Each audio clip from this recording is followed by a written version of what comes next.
Kalau memang mau berdebat dan berdiskusi dengan saya, kalian aja jangan di Rabita Alawiyah, tetapi gunakan momentum di UIN Wali Songo itu. Jadi saya kira kalau memang betul untuk mencari kebenaran, betul-betul untuk berdiskusi, dan saya kira kalau sekelas ormas, sekelas Rabita Alawiyah yang sudah ada Kemenkumhamnya, ya punya juga jaringan, ya itu bisa lah untuk meminta kepada misalnya Menteri Agama atau Menkumham atau Dinas Pendidikan, Kementerian Pendidikan untuk memfasilitasi diskusi nasab ini dengan santai, dengan ilmiah, dengan berbasis kajian. Assalamualaikum warahmatullahi ta'ala wabarakatuh.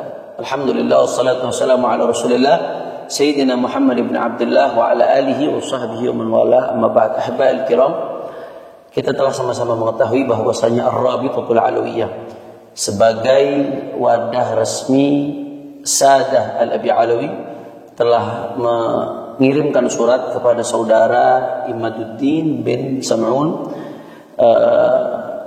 undangan, ajakan untuk berdiskusi, membedah pemikiran Imad bin Sam'un terkait pembatalan nasab Sadah Abi Alawi sebagai dzurriyyah Nabi sallallahu alaihi wasallam pada tanggal 7 September 2024 hari Sabtu di gedung Ar-Rabitatul Alawiyah.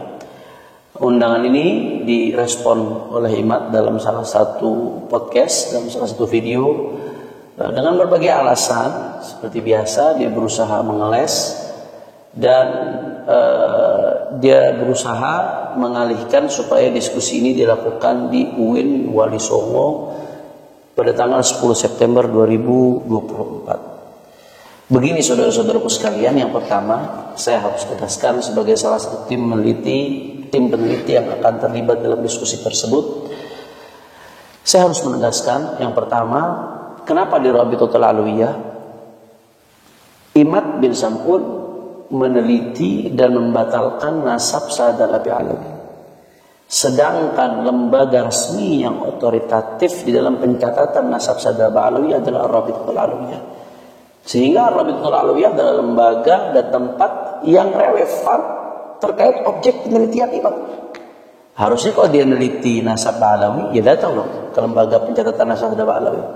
Inilah tempat diskusinya, inilah tempat yang otoritatif, inilah tempat yang relevan. Sehingga tempat ini sudah sangat tepat. Selama ini saudara Imad bin Sam'un kemana-mana keliling, berbicara di berbagai tempat dengan nada yang provokatif, yang dibungkus dengan bungkus ilmiah, tapi mengaku meneliti, bahkan sampai tahap mengambil kesimpulan membatalkan nasab Sadah Abi Alawi, tapi tidak datang ke lembaga pencatatan resmi nasab Sadah Abi Alawi yang memang dalam hal ini otoritatif, lembaga resmi. Jadi penelitian macam apa ini? Sehingga memang sudah sangat tepat kalau dialog ini, diskusi ini, Rabitah mengundang Imad bin Sam'un agar membahas masalah ini langsung di tempat yang terkait objek penelitian yang bersangkutan. Sehingga saya kira ini sudah sangat tepat dan sudah sangat relevan, sehingga tidak ada alasan untuk menolak dan mengelak. Itu yang pertama. Kemudian yang kedua, terkait diskusi di kampus. Ya, kampus memang lembaga akademik, tapi bicara soal ilmiah ini relatif tergantung disiplin ilmu apa yang dibicarakan. Saya kasih analogi yang sederhana. ITB ini kampus besar di Indonesia yang luar biasa kontribusinya terhadap bangsa. Tapi kalau bicara penelitian syariah di ITB, ya nggak ilmiah dong, nggak relevan, bukan tempatnya. Itu analogi saja. Padahal ITB kampus besar. Begitu juga saya kira UIN Wali Songo, ini kampus luar biasa, Universitas Islam Negeri. Tapi ini yang kita bahas ilmu nasab. Objek penelitiannya tentang nasab. Nasab ini punya disiplin ilmu tersendiri yang disebut ilmu nasab. Apakah di situ ada prodi ilmu nasab? Apakah ada profesor ilmu nasab? Ada nasabah? Sehingga itu dikatakan relevan dan layak untuk menjadi gelanggang diskusi ilmiah terkait masalah ini. Ya tentunya orang yang alim di satu bidang belum tentu alim di bidang yang lain. Orang yang alim di bidang tafsir misalkan, bisa jadi dia awam di bidang ilmu nasab. Sehingga kalau bicara ilmiah dalam konteks ini relatif. Ya kalau mau sekalian mencari tempat yang netral, ilmiah, bicara netral ya, Walaupun sebetulnya Rabitatul Alawiyah sendiri insya Allah akan menjamin daripada keselamatan, aman, kami nggak akan melakukan intimidasi dan lain sebagainya. Insya Allah pulang pergi aman, sehat walafiat biidznillah. Tapi kalau bicara lebih jauh lagi terhadap lembaga ilmiah yang relevan dan kompeten dalam masalah ini, ya kalau mau silahkan sekalian di narkoba internasional. Narkoba internasional yang diakui dunia internasional, yang diakui di negaranya, misalkan yang di dalamnya ada pakar-pakar ilmu nasab, ya, apalagi yang sudah berpengalaman ratusan tahun bergelut dalam bidang nasab, itu baru kompeten, ya silahkan. Tapi kalau pertanyaan saya di UIN Walisongo, apakah ada nasabah? Apakah ada profesor ilmu nasab misalkan? Apakah ada lembaga penelitian nasab di dalamnya? Walaupun dia lembaga akademik, punya kompetensi dalam bidang ilmu agama di berbagai disiplin ilmu lainnya, tapi spesifik pembahasan ini adalah bidang ilmu nasab, sehingga ilmiah itu sifatnya relatif, tergantung tempat di mana diskusi ini dijalankan, harus sesuai dengan disiplin keilmuan yang sedang kita bahas ini.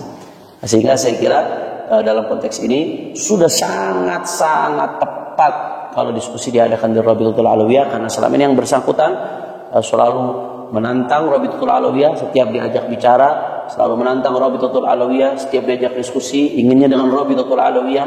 Sekarang Rabito yang mengundang, Rabito saat ini yang mengundang, sehingga nggak ada alasan lagi untuk mengelak dan menghindar, dan ini sudah sangat-sangat relevan karena inilah tempat otoritatif yang berkaitan dengan objek yang sedang diteliti, itu nasab Ba'alawi. Kemudian sedikit saja terakhir, ada yang bertanya kenapa kok harus mengundang beberapa tokoh seperti Bang Haji Rom Irama misalkan. Karena pertanyaan jawabannya simpel, sederhana. Bang Haji Rom Irama sebagai salah satu tokoh bangsa, tokoh nasional yang menyatakan hakul yakin.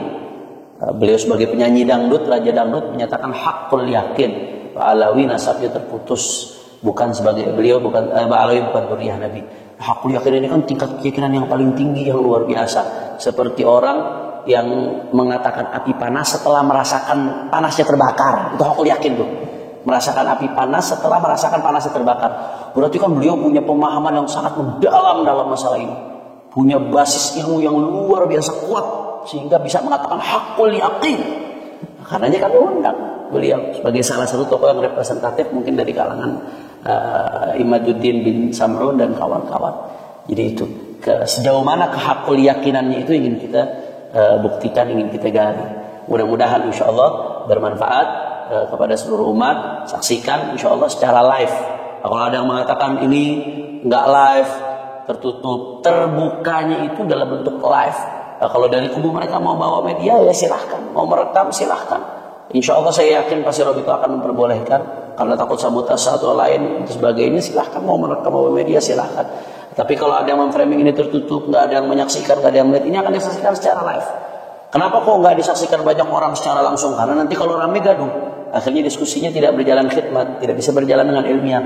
Maka ini sebetulnya tertutup dari segi tidak boleh semua orang hadir, agar tempat itu kondusif, tidak gaduh, tidak ada ribut-ribut, tidak ada tepuk-tepuk tangan, sorak-sorak dan lain sebagainya.